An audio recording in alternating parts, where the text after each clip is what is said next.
The canyon had swallowed the stagecoach whole. That was what the men said, anyway, when they came back from the Red Vermilion Gorge in the winter of 1879 and found nothing left but a split-wheel rim and a length of rotted harness leather caught in the sage. They said the canyon walls had taken it the way a river takes a stone, pulling it down into some unreachable dark, and that was the end of the story as far as Durango understood it.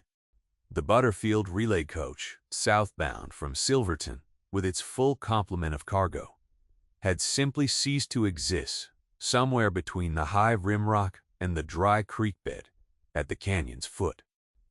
3 men rode out to look in the days following, and one of them climbed the talus partway up the east wall and shouted down that there was nothing up there, only sandstone and scrub cedar and the wind that ran through the narrows in winter like something late for an appointment somewhere else. The story was settled. The coach had gone into the canyon, and the canyon had kept it. 23 years passed. Nora Vane was 28 years old when she rode into Durango in the spring of 1902 with $11.40, a mule named Candle, and a set of locksmith's tools that had belonged to her father. The tools rode in a battered canvas satchel strapped behind her saddle, each piece wrapped in flannel against the cold.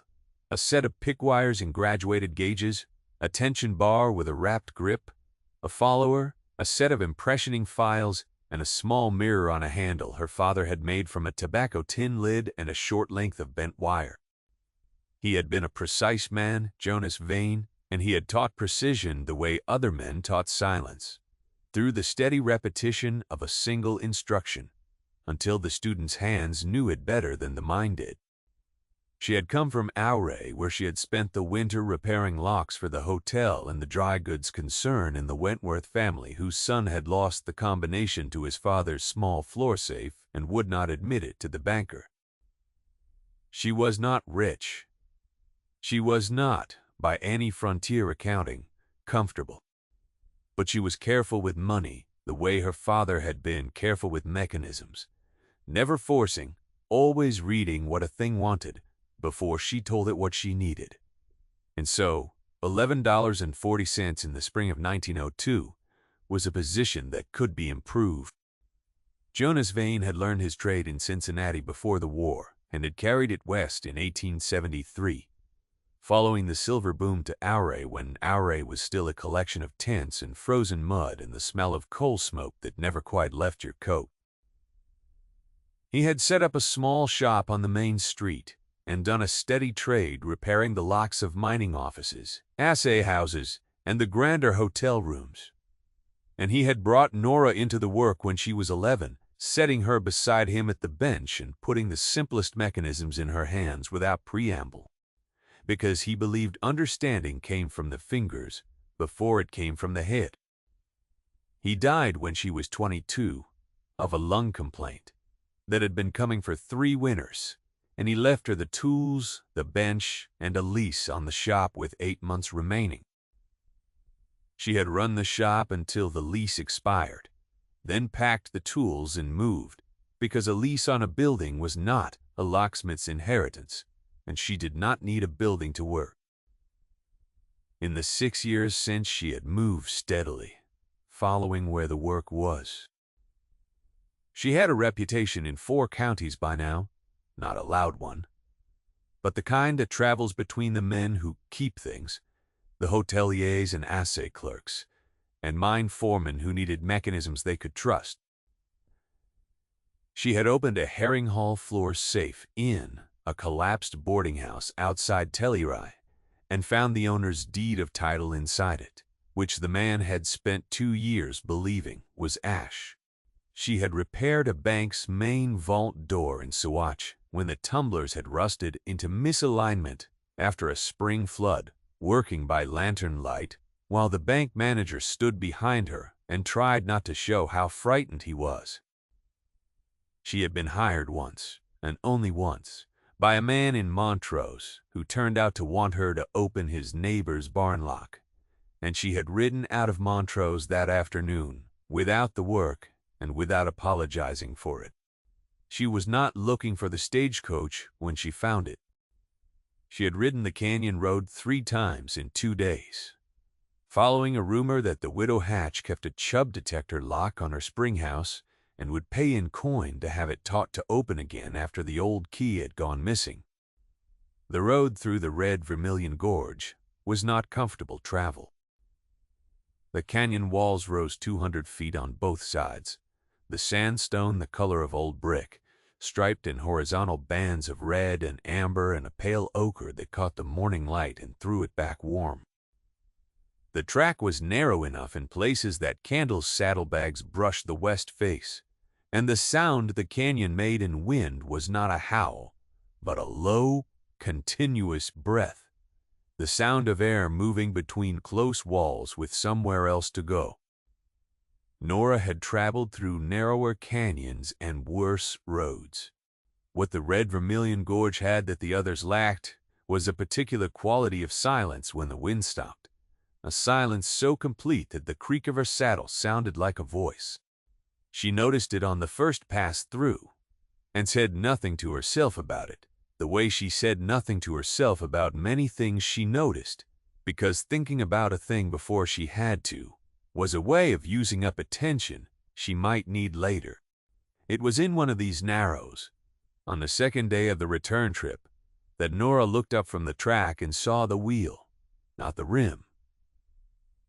The men from 1879 had described. This was a full wheel, or most of one, its spokes rotted to stubs, but its iron tire still round, caught in a ledge of sandstone 15 feet above the canyon floor. The wood had weathered to a pale gray, the grain raised and split, and a cedar had grown up through the spokes and pushed 2 of them outward, the way a plant will take whatever space it finds.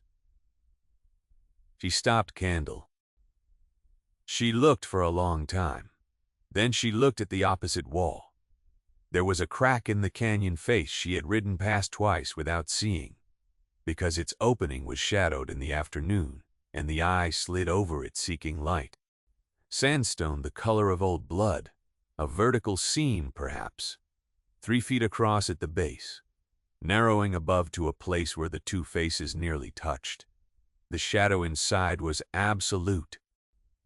She sat on Candle for a moment, estimating the gap and what might fit through it. A stagecoach at full width would not.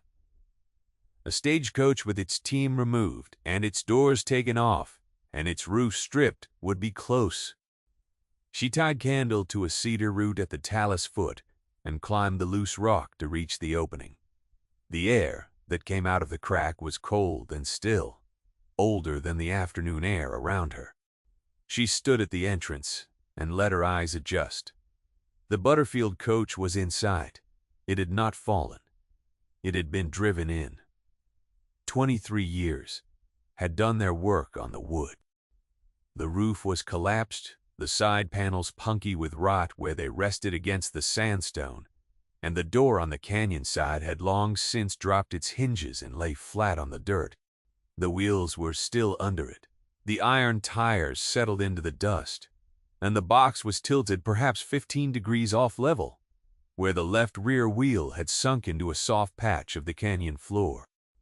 The team traces were still attached to the doubletree, dried to the stiffness of old wire, and they lay in the dust like dead vines. Whatever had pulled the coach in here had been. The doubletree itself was splintered on the right side, which meant something heavy had pressed against it in the narrow entrance, and the right rear corner of the coach body was cracked through, the panels separated by 2 inches, which meant the entrance had been very close to too narrow, and the driver had not stopped to care. Nora stood in the crack of the canyon and looked at all of this for a long moment. The air inside was cold and still, the smell of it something between dust and iron and old leather, with an undertone of something she could not name for a moment, and then recognized as the smell of paper long enclosed, the dry, faintly sweet smell of documents kept in a sealed space. It had the particular quality of air that has been cut off from weather for a long time, a quality she recognized from safes opened after many years. The held breath of an enclosed thing released at last into the ordinary world. If you've ever stood at the entrance of a thing the world forgot and felt the full weight of everything it kept in silence, you will understand why she did not move for several minutes. She would stay in the Red Vermilion Gorge for 3 weeks. Nora Vane had not come to Durango to make herself rich. She was her father's daughter in this, as in everything. And Jonas Vane had taught her that a lock's purpose was not to serve the locksmith, but to serve the thing it guarded, and that the right relationship between a skilled person and a mechanism was not conquest, but comprehension. A safe left sealed holds what it was given to hold. A safe opened wrongly tells you nothing. She had found something the world had lost. She would learn what it held before she decided what to do, and she would learn it at the pace the mechanism allowed. The first thing she did was assess the condition of the coach. She did this the way her father had taught her to assess a lock before touching it, standing back and looking at the whole before approaching any part, noting what was intact and what was compromised, what would yield to ordinary effort and what would require a different approach. The coach body was a ruin, but the undercarriage was better than it appeared. The front axle was sound. The rear axle had a crack in the ironwork where it met the right wheel hub, but it was an old crack, stable, not propagating. The floorboards of the coach box had rotted through in 3 places, but the frame members beneath them, the heavier timber that the floor sat on, were dry and solid. Whatever the canyon did to wood, it preserved iron and hardwood. She noted this without surprise. The canyon walls were dry sandstone and the crack in the face ran roughly east, which meant the space inside received no direct rain and very little afternoon sun. A sealed space with dry air and no moisture. An unintentional vault. The first thing she found when she began clearing debris from inside the coach was a desiccated saddle blanket that had belonged to no one's story. The second thing was a tin cup. The third thing, under the rotted remains of the seat bench on the driver's side, was the Strongbox. It was not the light pine and hardware box she had seen on express routes, the kind Wells Fargo used for ordinary shipments.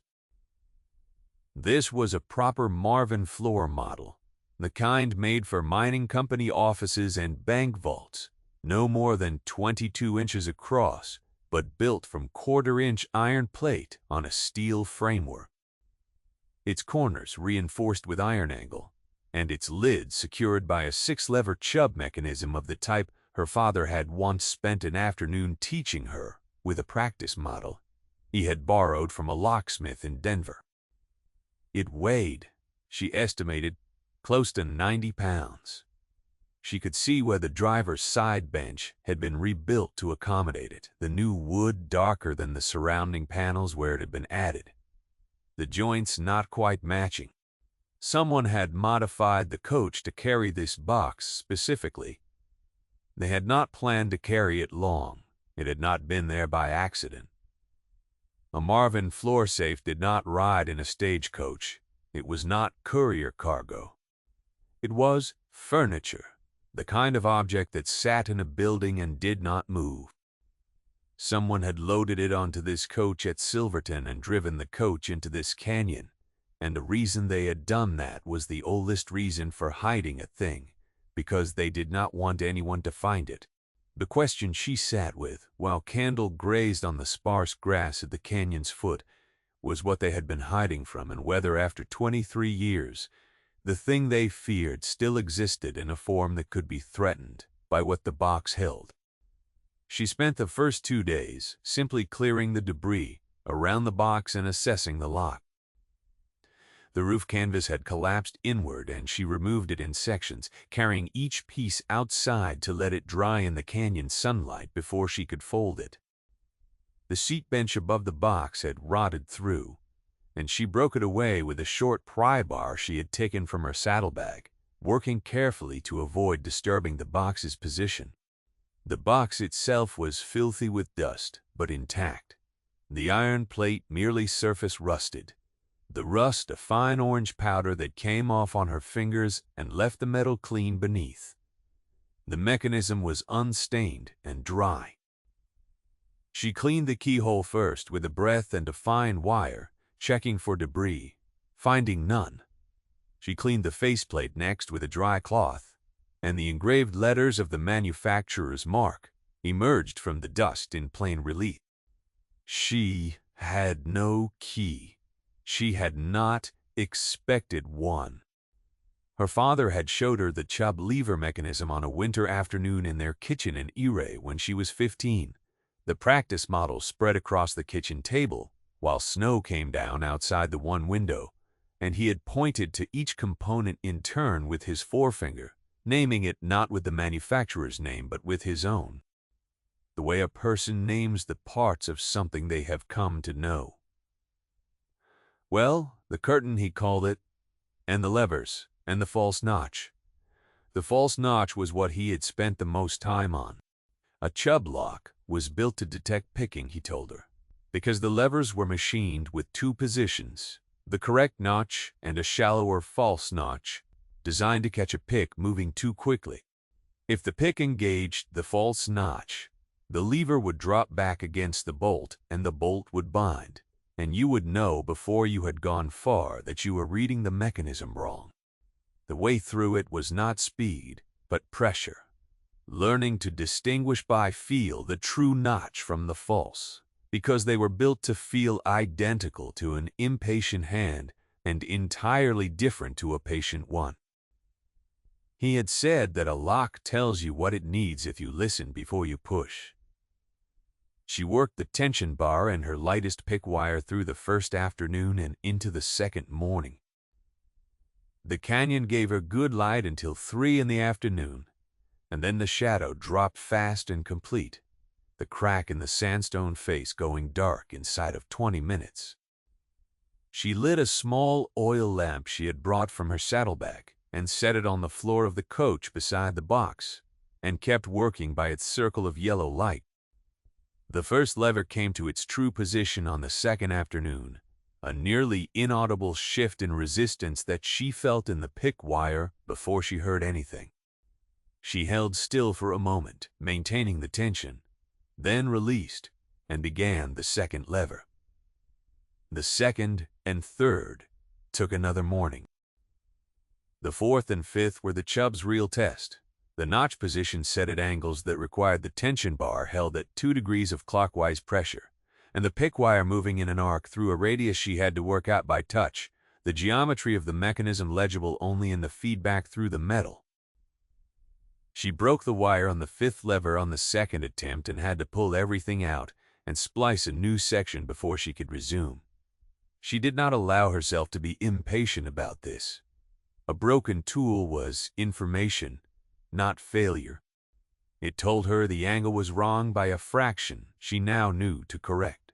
She repaired the wire by lamplight and began again.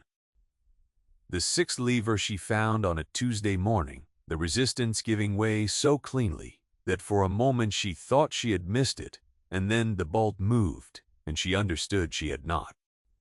The lid was heavy, the hinges stiff with disuse, and she lifted it with both hands and braced it against the coach's back panel. The interior was lined with green baize, dry and intact, the green still vivid against the surrounding iron. The contents were stacked in 2 layers, and covered with a folded square of oilcloth waxed against moisture. She moved the oilcloth aside. She had found the lid of a thing. Now she had found the thing itself. The first layer was documents, bound in 2 parcels with string. She set them on the coach floor without opening them.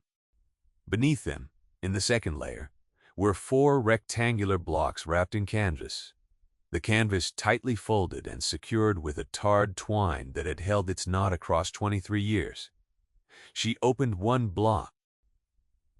Inside was currency, paper notes of the United States government, in denominations of $20 and $50.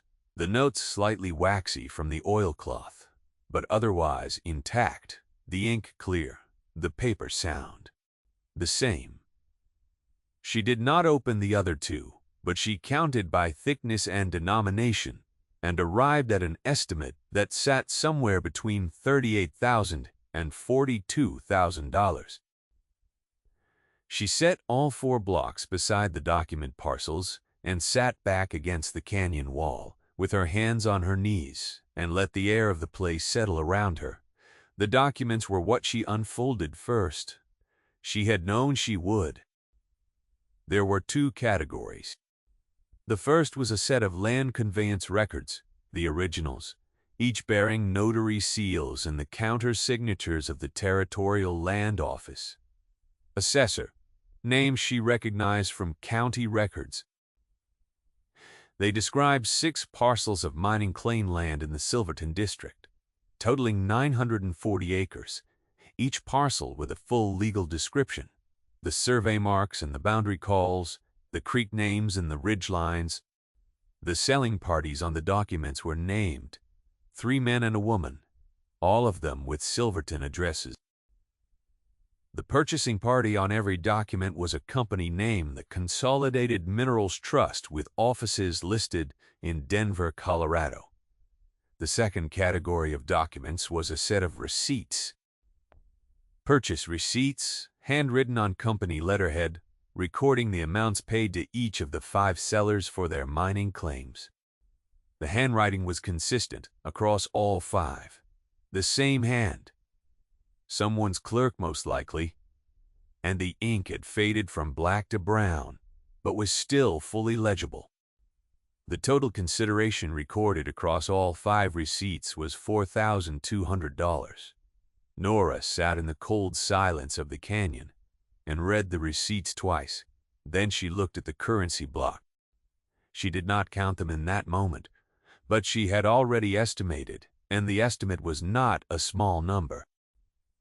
The Consolidated Minerals Trust had paid 5 people roughly $4,000 for 940 acres of Silverton mining claim land, and had stored the receipts for those purchases in a Strongbox with approximately $40,000 in cash. The receipts were proof of what the sellers had accepted. The cash was what the trust had held back, the difference between the price they had offered the sellers and the price they had judged the claims to be worth. The receipts and the withheld sum together were the proof of a calculation the trust had not wanted anyone to see. The coach had not been lost. It had been hidden. The man who had driven it into this canyon had been hiding evidence of the margin between what the trust had paid and what it had kept. And 23 years had buried the whole of it under sandstone and silence. The land in the Silverton district was now producing. She knew that much from the newspapers she had read in Ouray over the winter, the mining columns that tracked output by district. The claims in that district had been worked steadily since the mid-1880s, the ore bodies they covered proving out to be richer than the initial surveys had suggested. She did not know the current production figures, but she knew the district had been a reliable producer for 15 years. The difference between what the trust had paid and what it had held suggested they had known this in 1879, when the surveys were still being compiled, and had moved to acquire the claims before the sellers understood what they had. There was something else she wanted to know, and it took her 2 more days to learn it, sitting in the canyon with the documents spread across the oilcloth, reading each one again carefully. The 5 sellers were named. 3 of the names were men she did not recognize. One was a woman named Hadley, with a Silverton address listed as the house on 4th and Mineral. The last name stopped her. Vane. She went back through the document parcel carefully, reading the 4th conveyance record twice. An 85-acre parcel on the east slope of Kendall Mountain. Survey marks described in careful detail. Boundary calls at the creek to the north and the ridge to the south.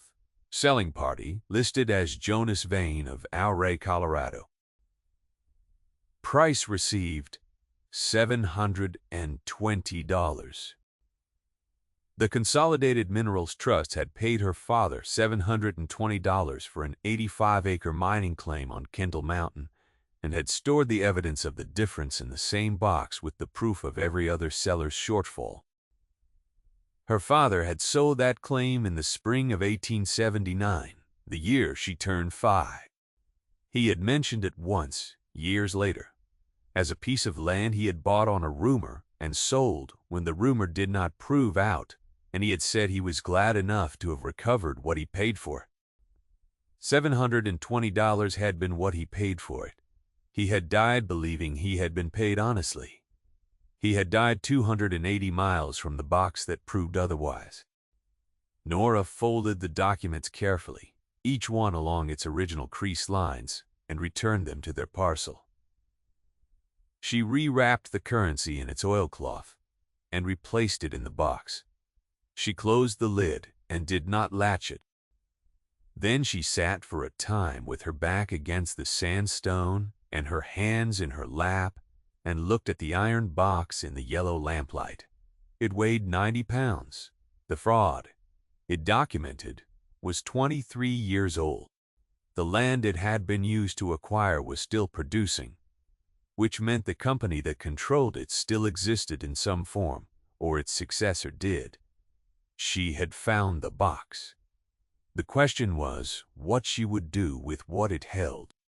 It took her the rest of that day to settle the question, not because the answer was unclear, but because she was her father's daughter, and did not decide things before she had to, and she had not yet had to decide. She thought about the Sellers. She thought about the Hadley woman, and what it would mean to find a granddaughter, and tell her what her grandmother had accepted, and what had been kept from her. She thought about the 3 men whose names she did not recognize, and their families. She thought about her father and the $720 he had described as a recovered cost, a thing he had not lost money on, a piece of luck in a life that had not always had it. He had been content with it. He had not known. He had a reason not to be. She took everything out of the canyon in her saddlebags over the course of one afternoon, making 3 trips down the talus to where Kendall waited on the canyon floor. She wrapped the currency in her spare wool blanket and secured it at the bottom of her pack, under her extra clothes. The documents she kept in her coat's inside pocket, against her chest. Then she rode to Durango and found the county records office before it closed, arriving on a Thursday afternoon with dust on her coat and the documents in her hand. The county recorder was a young man named Pell, who had the careful manner of someone who understood that his job was to maintain a thing and not to judge it, and she appreciated that about him from the first moment. He did not remark on her appearance or ask where she had come from. He set down what he was doing when she laid the conveyance records on his counter and looked at them with the full attention of someone who understood what he was seeing. He looked at the documents for a long time. He recognized the notary seals. He recognized the assessor's signature as that of a man who had held the position in 1879 and was now dead. He knew the names of 2 of the selling parties as men who had died in the intervening years, and he told her this without her asking, which told her something about him. She asked him what the procedure was for contesting a conveyance on the grounds of fraudulent consideration. He looked at her for the first time with something other than procedural attention. He said he did not know whether such a procedure existed for transfers this old, and that the statutes on fraudulent conveyance he knew of generally ran a shorter limitations period than 23 years.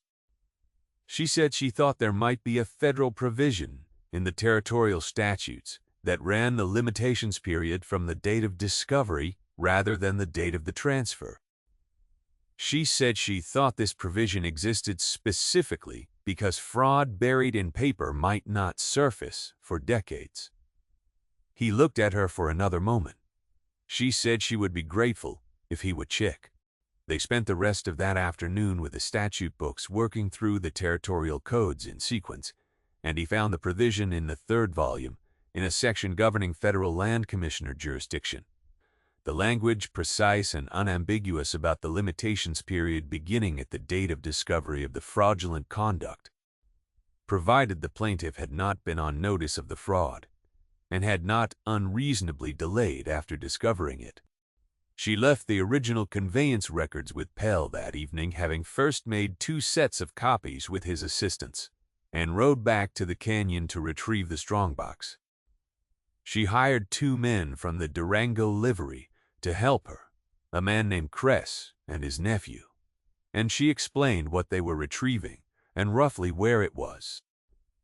Kress looked at her steadily when she described the crack in the canyon face, and said he had heard of the lost Butterfield coach and had always thought the story did not quite fit the canyon. She noted this without comment. They loaded the strongbox into a borrowed freight wagon, and she drove the wagon back to Durango herself, the 2 liverymen riding behind her. The Consolidated Minerals Trust had dissolved in 1891, its principal partners having retired to Denver and one to San Francisco, and the mining claims in the Silverton district had passed through 2 successor companies before settling with a Denver holding concern called the Western Range Development Company. Western Range retained a lawyer in Durango named Corby, who served as its local representative, and it was Corby who sent a telegram to Denver when Pell filed the federal commissioner inquiry, and it was a Denver lawyer named Aldis who came down by train 3 days later. Aldis was a narrow man of 50 or so, with a precise manner that she recognized as the manner of someone who handled difficult things before they became difficult and was accustomed to succeeding. He brought a clerk who sat in the corner and did not speak. He looked at the conveyance documents. He looked at the receipts. He looked at the strongbox, which sat on the floor beside Pell's counter, its lid open. He looked at the currency, which Nora had counted by then and which totaled $41,260. He did not touch any of it. He said the trust had operated in good faith under the commercial practices of the time, that the sellers had entered the transactions voluntarily, and that the consideration paid had been agreed to by both parties. She said the receipts in the box reflected a total agreed consideration of $4,200, and that the box containing those receipts had also contained $41,260 in currency that had not been distributed to any of the sellers. She said a federal land commissioner reviewing the disparity between what was paid and what was withheld in the same transaction would likely find the arrangement instructive. Pell stood at his counter and looked at the window. Aldis asked what she wanted. She had thought about this carefully. She said she wanted the land titles reviewed by the federal land commissioner and the surplus consideration, the $41,000, distributed to the heirs of the 5 original sellers in proportion to their parcel sizes. She set out the proportions on a sheet of paper she had calculated 3 evenings before, sitting in the canyon by lamplight with the acreage figures from the conveyance record. She had also located 3 of the surviving families through county records and Pell's assistance, noting their last known addresses on the same sheet.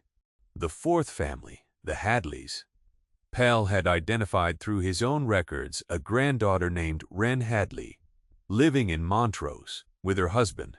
The 5th seller's heir was herself. She said she did not want anything beyond her father's proportional share of the withheld amount, calculated by acreage. She said she was not seeking any additional remedy for interest or damages, and she would not be provided the distribution was completed to all 5 families by the end of the summer. There was a silence in the records office that lasted long enough for the wall clock to mark it.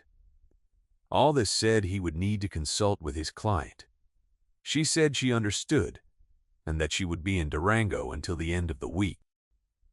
The letter of acknowledgment arrived the following morning, hand-delivered by Aldis's clerk.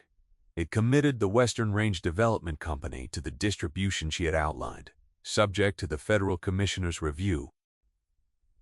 Aldous sent the original documents under federal seal to Santa Fe the following week, and the commissioner's review took the summer, as she had estimated it would. She did not wait in Durango for the full duration. She rode to Montrose in late June and found Wren Hadley, who was a woman of 35 with her grandmother's name in the deed records and no knowledge of what the name meant in legal terms, until Nora sat with her for an hour at her kitchen table and explained it. Wren Hadley listened to the full account without interrupting. When it was finished, she sat for a moment and then asked how much the claim had been worth, in Nora's estimate, and Nora said she did not know and that she was not the right person to make that calculation, but that the commissioner would likely address it. Wren Hadley nodded.